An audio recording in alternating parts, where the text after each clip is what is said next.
I remember the clink of wine glasses and the low hum of laughter before I remember anything else. There was a kind of warmth in the air that night, not from emotion, but from the overhead patio heaters glowing like distant suns. It was the annual winter gala for our company, and management had spared no expense this year. We were in a rooftop venue downtown, a glass-box building nestled between high-rises, the skyline blinking and winking behind us. My tie felt too tight, my shoes too polished. But Vanessa looked perfect. My wife had always known how to fit into any room. She moved through it like music, effortless, natural, and utterly captivating. That night, she wore a burgundy velvet dress with an open back, her dark hair swept into a loose twist that looked casual but took hours, I knew. She kissed me lightly before we entered the building, her breath warm on my cheek. "You look good," she murmured, like it was a secret. We smiled, posed for photos, and drank champagne. She wandered off to greet colleagues while I hovered around the drinks table, nursing a whiskey. I remember noticing how her laugh carried over the music, just slightly higher than the rest. I remember the way other men looked at her. None of it was unusual. Vanessa always attracted attention. But that night, something felt off. I told myself it was nothing. A flicker of insecurity. Too much alcohol on an empty stomach. The rooftop was dimly lit, with strands of golden lights zigzagging overhead and the city lights doing the rest. Conversations rose and fell around me, floating above clinking glasses and the gentle rhythm of a jazz quartet in the corner. Everyone was mingling, buzzed and buoyant from too many cocktails and catered praise.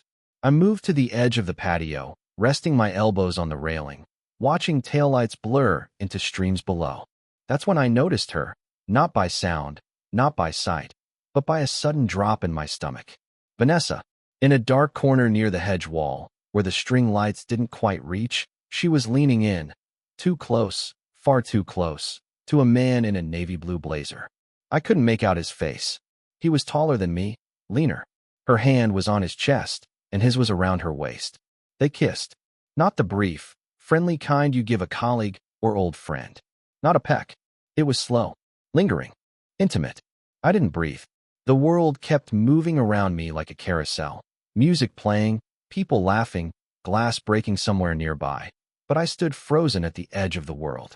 It felt like watching a stranger through binoculars, except that stranger was my wife. The kiss didn't last more than 4 or 5 seconds, but it changed everything. She pulled back first, smiled, said something I couldn't hear. He nodded. Then they disappeared into the crowd.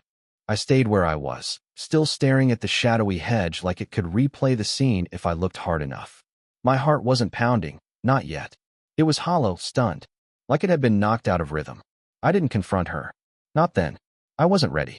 Instead, I walked to the restroom, locked myself inside, and splashed cold water on my face until it didn't feel like my skin anymore. My reflection stared back at me, pale, clammy, blank. I tried to think, tried to breathe. My mind offered excuses I didn't believe. Maybe I imagined it. Maybe it was someone else. But no, I had seen her face.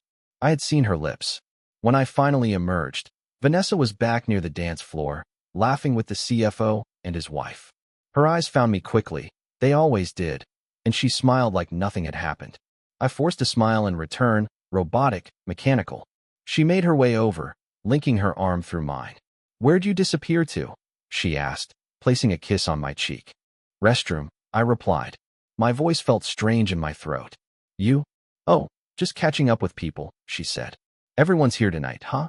I wanted to ask her, is that what you call it? Catching up? But the words wouldn't come. Not in that moment. I felt trapped in the shell of myself, afraid of the answer if I asked. So I nodded. The rest of the night passed in a surreal blur. We danced once, her hands on my shoulders, mine at her waist. I tried not to flinch.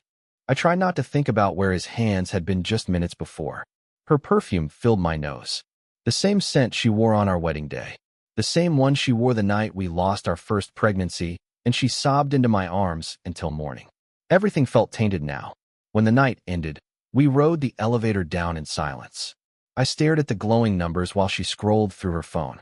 I opened the car door for her, a habit from years ago, and she smiled in appreciation. As I slid into the driver's seat, I saw her reflection in the rearview mirror. She was texting someone, her fingers moving quickly, a small smile tugging at her lips. She turned off the screen before I could read anything. At home, we undressed in the dark.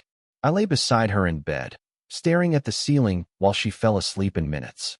I wondered how she did it, how she could breathe so evenly, so calmly, after what she had done. I watched her chest rise and fall, her face soft in sleep. Part of me still wanted to believe I was wrong, that it was nothing, that there was some explanation. But the image of that kiss, the way she leaned into it, the way she smiled afterwards, was burned into my memory like a scar. For the next week, I said nothing. I watched. I waited. I analyzed every word, every movement, every time she glanced at her phone and turned it face down. I couldn't eat. I couldn't sleep. I went to work in a daze, driving past stoplights I couldn't remember passing. My coworkers joked that I looked like a zombie. I laughed along, pretending I was just tired. At night, Vanessa slept soundly beside me. Sometimes she'd roll over and wrap her arm around my chest, her breath warm against my neck. It made my skin crawl. I started digging. Quietly. I checked her phone when she showered, but it was locked now, Face ID only. I scanned our credit card statements, looking for hotel charges, unusual dinners, but found nothing obvious. She was smart. Careful. If there was more, she was hiding it well. But I needed more than suspicion. I needed proof. I needed to know who he was.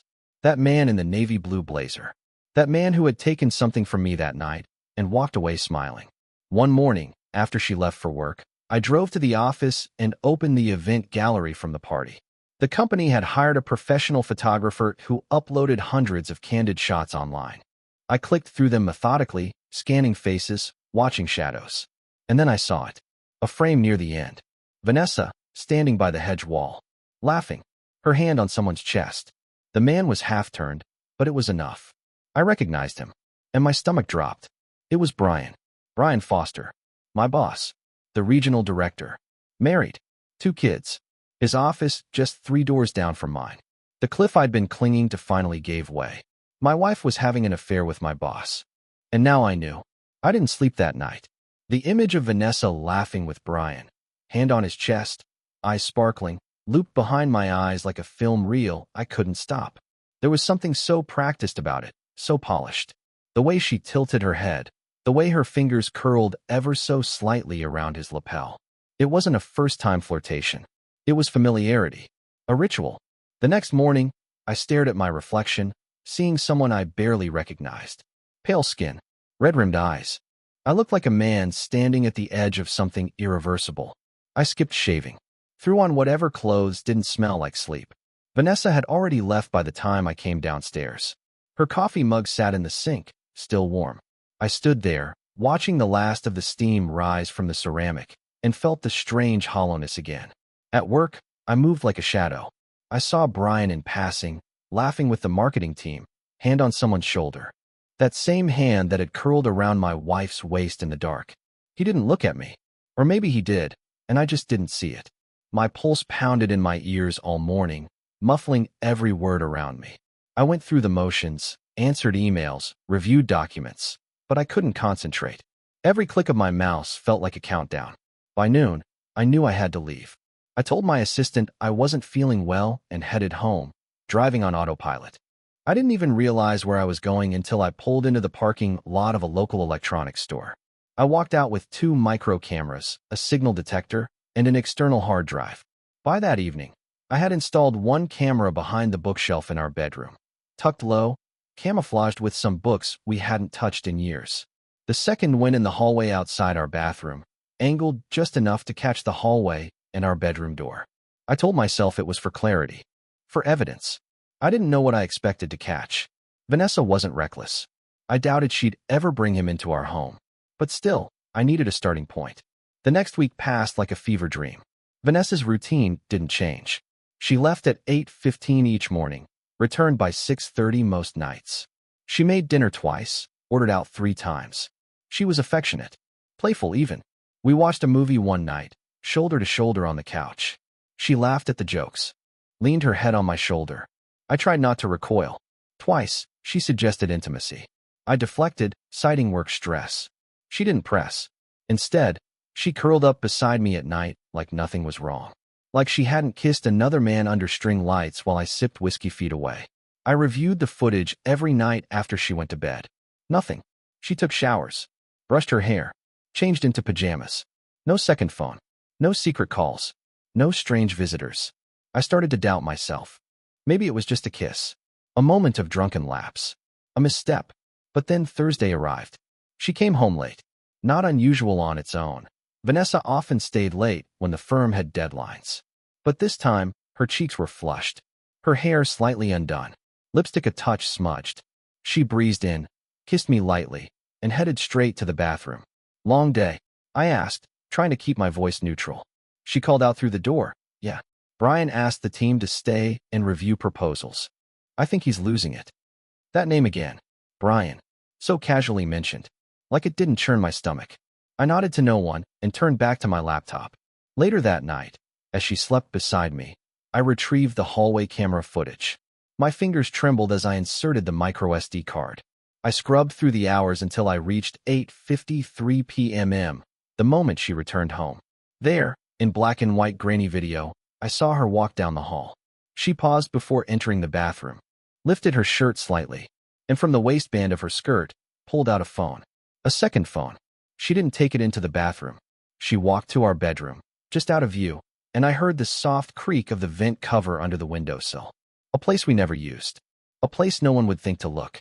She returned seconds later, empty-handed. I felt a surge of cold clarity. That was the proof I needed. The next morning, I waited until she left for work before I retrieved the phone. The vent slid open with a soft scrape. Inside was a slim black phone. No case, no branding. Just smooth, anonymous metal. I powered it on. No password. What followed was like peeling back the skin of something rotten. The messages were all from a single contact. No name, just a number. But I recognized the area code. Brian's. They'd been talking for months. Texts filled with longing. Plans. Secret meetings during lunch breaks. Hotel rooms paid in cash. Notes like, can't stop thinking about Tuesday, and your husband has no idea. Photos, too. Some blurry, hastily taken selfies of Vanessa in office bathrooms, her shirt undone. Others of her bare shoulder, neck, mouth. And then the videos. One clip, under 2 minutes, showed her in what I assumed was a hotel bed, whispering his name. Her eyes half-lidded, a small smile on her lips. I nearly dropped the phone. I couldn't scream, couldn't cry. I just sat there, shaking, staring at the screen. My wife. My Vanessa. I backed up the data to the hard drive, encrypted everything, and replaced the phone. I wiped down the vent cover and closed it gently. Then I left the house and drove. I don't know where I went. Just away. Away from the walls that had watched me rot for a week. That evening, I returned with a plan. I greeted Vanessa like normal. We made dinner together. Chicken piccata. Her favorite. She poured wine. Laughed at something on her phone. We played cards after, like we used to. She smiled every time I let her win. At 10:40, she said she was heading to bed. She kissed me goodnight and disappeared down the hall. At 10:51, I powered up the spare phone I had cloned using special software. A mirror image of hers, in real time. At 11:07, a message came through. Same place tomorrow? Need you. Brian. I locked the screen. My hand didn't shake this time. I lay awake for hours, eyes on the ceiling, planning, organizing, plotting. Tomorrow was Friday. The perfect day. I'd let her walk into his arms again. Let her lie. Let her dig the hole a little deeper. And then I'd pull the rug out from under both of them. I didn't know how yet, but I would.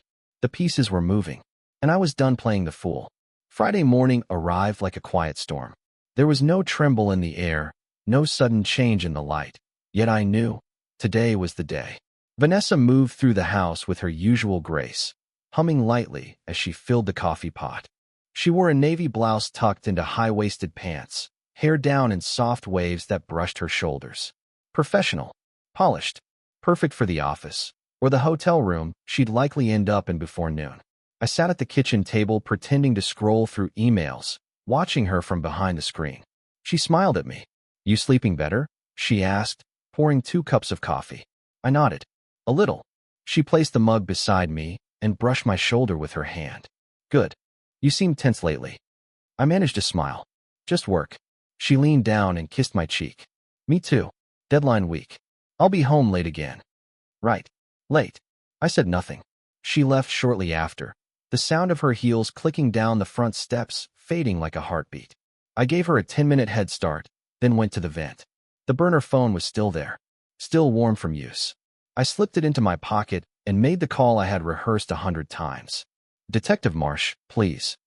10 minutes later, I sat in my car, parked across from the Hyatt on 4th Street.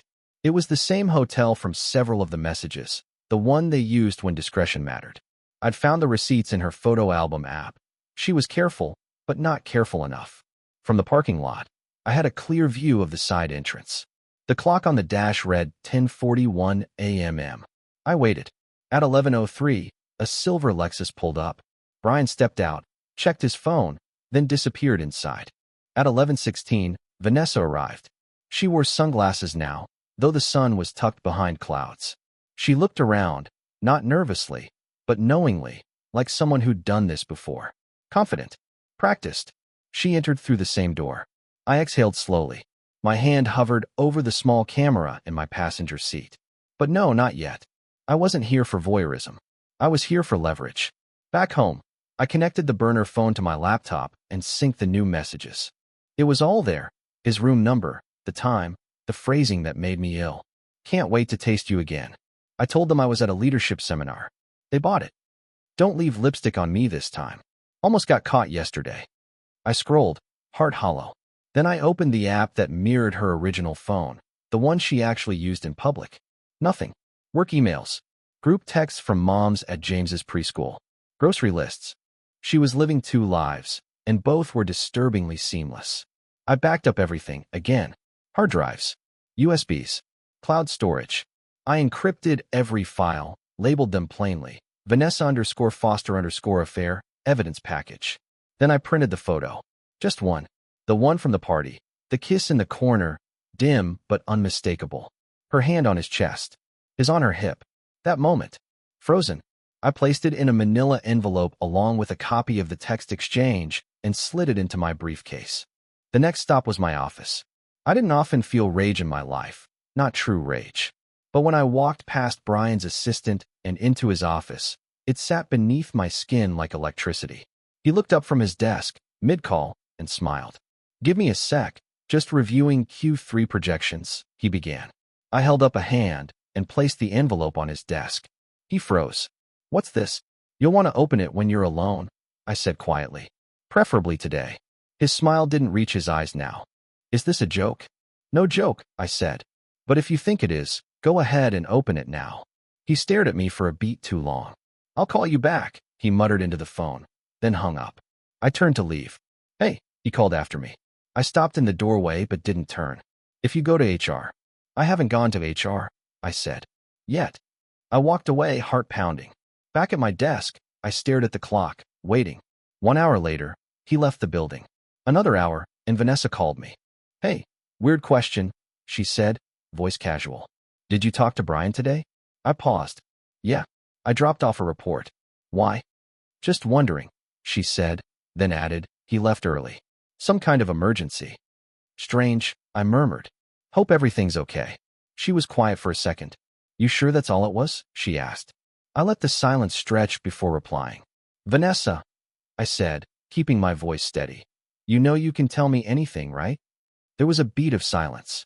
Then, of course, she said. Why would you say that? No reason, I replied. Just checking. We ended the call minutes later, but her voice clung to me for the rest of the day.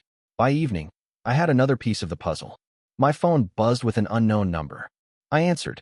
Is this Mr. Keller? The voice asked. Yes. My name's Melissa. I work in HR for, well, let's say a partner firm. There's been an anonymous tip submitted to our ethics board about a possible workplace relationship between two management-level employees.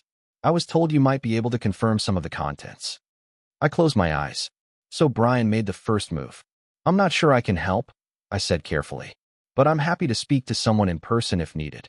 There was a pause on her end. Understood, she said. We'll follow up. After I hung up, I leaned back in my chair and exhaled. The game had officially begun. That night, Vanessa was different. She was quiet at dinner. Pensive. Not suspicious, just off. I watched her push green beans around her plate and wait for her to speak. She never did. Later, as we got ready for bed, she came to me in silence, wrapping her arms around me from behind. Everything okay? I asked. She nodded. I just feel off today. Stress. I offered. Maybe, she said, burying her face into my back. I love you. I closed my eyes. I love you too. It wasn't a lie. Or maybe it was. I didn't know anymore. But I held her hand until she fell asleep. The next morning, she was gone before sunrise. By noon, her affair had become more than just our secret. It was HR's problem. Brian's name was on the internal memo. Effective immediately, Brian Foster is on administrative leave pending investigation. Vanessa didn't mention it when she got home. Instead, she poured wine and asked if I wanted to go out that weekend. Just the two of us. We haven't done anything in a while. I nodded slowly. Yeah, we could use that. Her smile didn't quite reach her eyes. That night, while she slept, I pulled the burner phone one last time. One final message had arrived. From Brian. Did you tell him? No reply from her. Then, an hour later, you have to choose. Me or him. And still, nothing. Just silence. That silence was a crack. A space where something dangerous could slip through. And I planned to make sure it did. Because I wasn't finished. I didn't just want her to regret what she did. I wanted her to feel it. To live in it. To taste what betrayal really meant. It was Sunday afternoon when everything started to buckle beneath its own weight. Vanessa sat at the kitchen island, sipping from a mug, flipping through a stack of printouts for the quarter-end meetings. Her brow was furrowed, not from the paperwork. She thrived under pressure, but from something else. Something she hadn't yet said aloud. I watched her from the living room, letting silence stretch like rubber between us. She hadn't mentioned Brian all weekend. Not his leave, not the HR memo, not the fact that her mentor, her supposed office confidant, had vanished without a trace. His name had become radioactive, and she was acting like he'd never existed. She was scared. That told me I was winning. And yet, that feeling didn't satisfy me like I thought it would. It felt insufficient. This wasn't just about uncovering an affair. This was about control. Reclaiming a life I didn't even realize I'd lost until it was already in someone else's hands.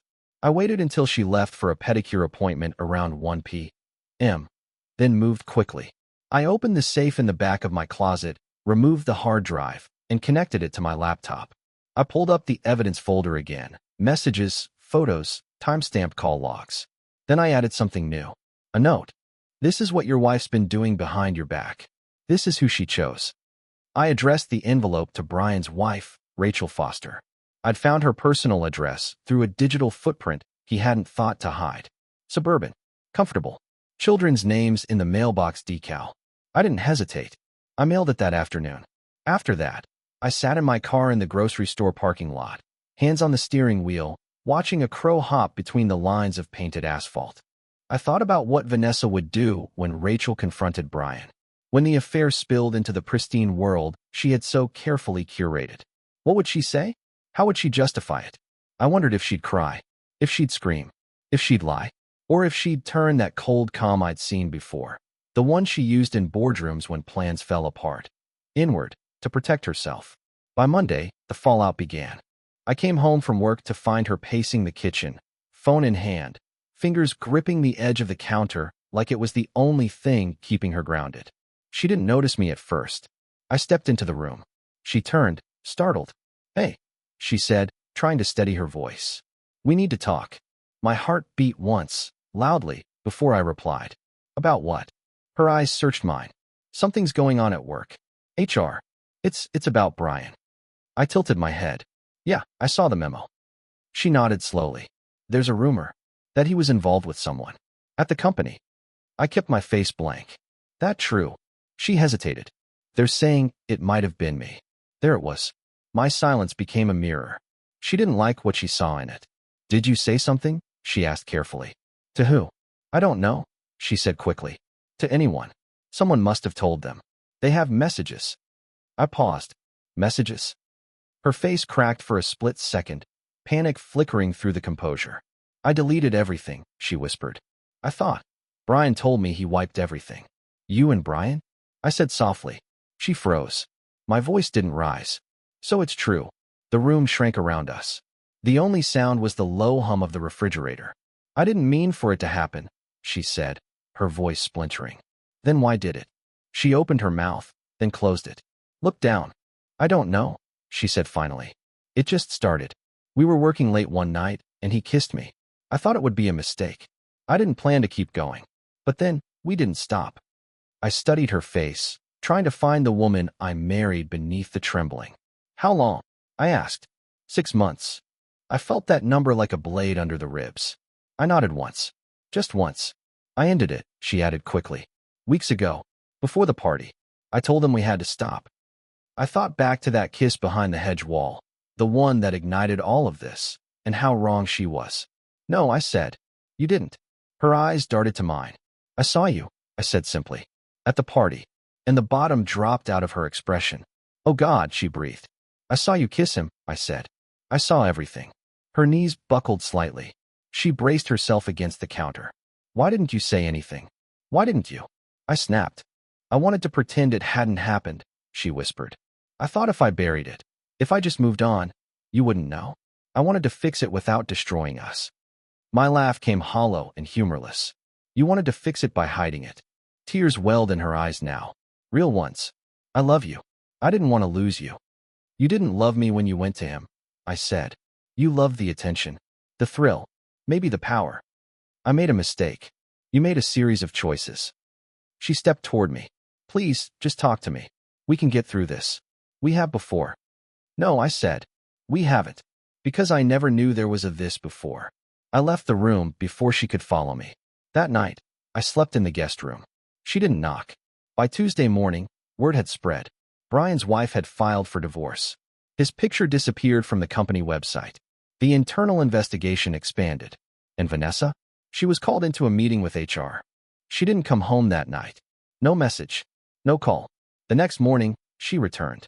Her face looked drawn, makeup carefully reapplied over exhaustion. She sat across from me at the dining table without saying a word. After a long silence, she spoke. They offered me a resignation package. Quiet. Discreet. I nodded once. I signed it. Of course she did. I'll start looking for something else, she added. I didn't respond. I meant what I said, she said quietly. About loving you. I looked up. You know what the worst part is? I said. It's not even the cheating. It's that you didn't care that I might find out. You didn't care that I did find out. You wanted it both ways. And when it started to collapse, you still thought you could control the damage. Her face twisted. I didn't know what else to do. You could have told the truth. She said nothing. We sat in silence until she stood, hands shaking. I'll stay at my sister's for a while, she said. I didn't stop her. The front door closed with a soft click. I was alone. I thought I'd feel relief. Vindication. Triumph, even. But all I felt was empty. Then, hours later, the phone buzzed. A private number. I answered. A woman's voice. Is this Mr. Keller? Yes. My name is Rachel Foster. I sat up straighter. I received your envelope, she said. I want to meet. My heart slowed. Why? Because I think we can help each other. Her voice was crisp, cold, measured. I nodded, even though she couldn't see it. Tell me where and when. She did. And when the call ended, I knew. This wasn't over. Not yet. The cafe Rachel chose was small and clinical, tucked in the corner of a strip mall like it wanted to be forgotten. It was the kind of place where meetings happened, not memories. I arrived 10 minutes early, but she was already seated, one leg crossed over the other, a folder on the table before her like a weapon laid bare. She looked nothing like I expected. Not broken, not emotional, just sharp. Mr. Keller, she said without standing. Just David, I replied. She nodded to the seat across from her. I sat, the weight of the past few weeks suddenly pressing against my ribs. You sent me the envelope, she began. Wasn't sure if it was real at first. But I know Brian. I know the way he lies. I said nothing. I want him destroyed, she added, as if placing an order. Quietly. Completely. I folded my hands. That's already happening. She raised an eyebrow. Not enough. He'll land on his feet. They always do.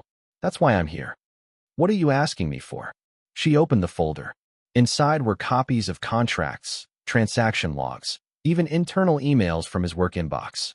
Brian was in the middle of negotiating a merger with Halbert Tech, she said. He did something shady. Something illegal. I don't have everything, but I have enough to make them nervous. Why would you have this? She smiled thinly. I used to work there.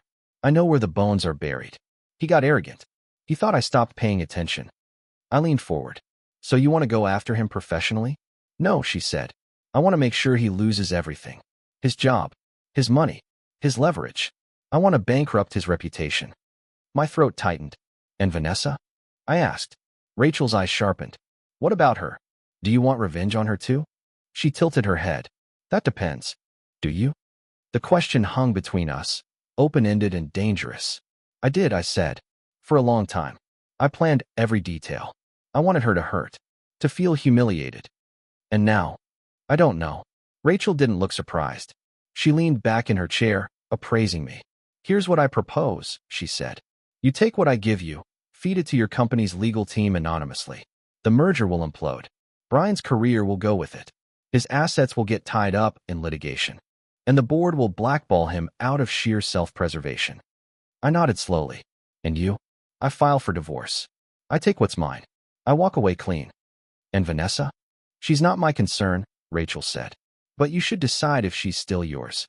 That night, I sat in the living room staring at the folder, the documents, the threads of a plan that would obliterate a man's life. I should have felt triumphant. Instead, I felt exhausted. Because as much as Brian deserved to burn, I wasn't sure if I wanted to be the one holding the match anymore. Vanessa returned 3 days later. She didn't knock. She used her key, moved through the house slowly, like someone trespassing in their own memories. I just need to grab a few things, she said. Her voice was thin, eyes swollen from crying. I watched her move through the hallway. Her wedding ring was gone. For some reason, that detail cut deeper than any of the rest. When she returned, bag slung over her shoulder, she lingered. I read your journal, she admitted quietly. The one you left open on the desk. I wasn't supposed to. I know that. I said nothing. I saw what you wrote about the party, about how you stood there and watched. Still, I didn't speak. I kept wondering what you were waiting for, she said, her voice starting to shake.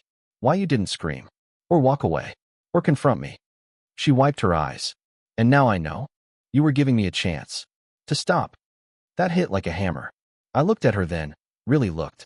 She wasn't composed anymore. Not careful. She was undone.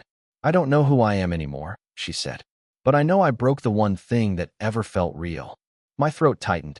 I don't expect you to forgive me, she whispered. I just wanted you to know I'm sorry. She turned to leave. Vanessa, I said. She stopped. I'm not sure where we go from here. Or if we go anywhere at all. I understand. But I know what I don't want. She turned slowly. I don't want to live in anger, I said. Not anymore. Her eyes filled again. I sent everything to your firm. I added. The merger. The documents. Brian's done. She exhaled, something like relief and devastation mixing on her face. Was that for me or for you? She asked. I paused. For us. She nodded once. Then she left. I stood alone in the house that had held our laughter, our lies, our silences. For the first time in weeks, it felt still. Not cold. Not angry. Just still. In the weeks that followed, the fallout spread. Brian's termination became official. The firm distanced itself publicly, citing ethical violations. Halbert Tech pulled out of the deal. Rachel filed for divorce and moved to Chicago. Vanessa stayed with her sister. And me? I stayed quiet. I started walking in the mornings. Cooking for myself. Sleeping, finally. I read books I hadn't touched in years. I took the long way home just because I could. One Saturday afternoon, I found an envelope on the porch. No postage. Just my name written in a hand I knew better than my own. Inside was a letter. David, I won't ask for anything. Not forgiveness. Not another chance. I just want you to know that I'm working on becoming someone who deserves the life we had. I lost sight of what mattered. And now I live with that weight every day. I hope, one day, you can look back on us and remember something other than what I broke. Love, Vanessa. I folded the letter and placed it in the drawer by my bed. I didn't cry. I didn't call her. But I sat by the window for a long time after. Months passed. One evening, as spring crept into the air, I saw her at the park. She was walking alone, slower than usual, hair tied back, no makeup. Just Vanessa. No pretense. She saw me. We didn't wave, but we nodded. And somehow, that felt enough. There are some betrayals that leave a scar so deep, it never really closes. But over time, the pain dulls. And sometimes, that's the best you can hope for.